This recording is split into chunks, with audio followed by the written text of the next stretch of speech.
a privilege to be speaking about 25 years of an amazing organisation, the Mental Health Council of Australia and now Mental Health Australia.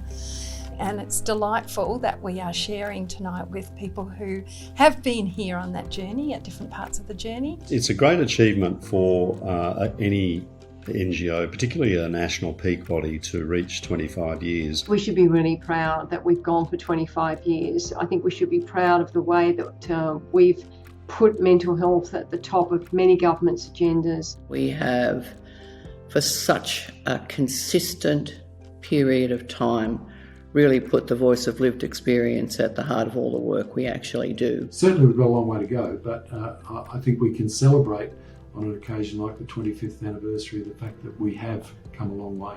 I think the MHCA, MHA can be extremely proud of the ongoing influence, its capacity to make governments uncomfortable and push them to places that they wouldn't have otherwise gone based on departmental advice. The real thing that I'm super proud of is that we brought that co-design concept into reality, that we brought carers and people living with a mental illness, people with lived experience to the table to actually start to shape our ideas for policy improvement that we then put to respective governments. And we've also been very true to the legacy that great leaders such as Grace Groom have actually provided us in the past, but I'm also incredibly proud of having the opportunity of working with some amazing chief executive officers in the 10 years I was involved with Mental Health Australia, and also an incredibly passionate team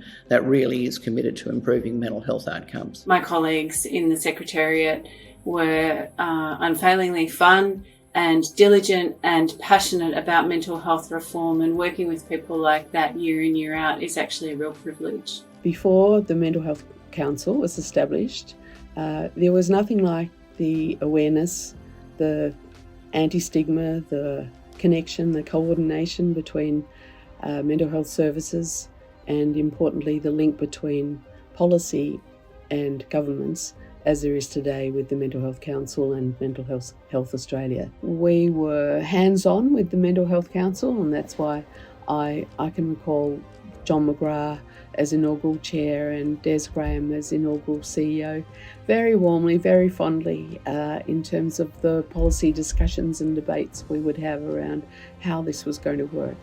Nowhere in Australia did we have an integrated, coordinated voice on mental illness, mental health, and we were about to get that with the establishment of the Mental Health Council. I was recently at a place called Pack Saddle, which is essentially a roadhouse in between Broken Hill and Tibooburra, and was just in a casual conversation with a young bloke at the bar who was there with his family and a couple of other people gathered around. And he just mentioned in absolute passing and without a hint of self-consciousness how some recent travels and camping that he'd done with his family had really helped him out with his anxiety. But it really did make me think that's not a conversation I would have had as a young man. And so I think that really does suggest to me that we've come a long way. Yeah, it's a great achievement to see Mental Health Australia get to 25 years. Obviously the world's come a long way in the delivery of mental health services and I suppose a reduction in stigma around mental health, especially in recent years. But if you look back 25 years, we have come a long, long way, and hopefully the next 25 will come even further.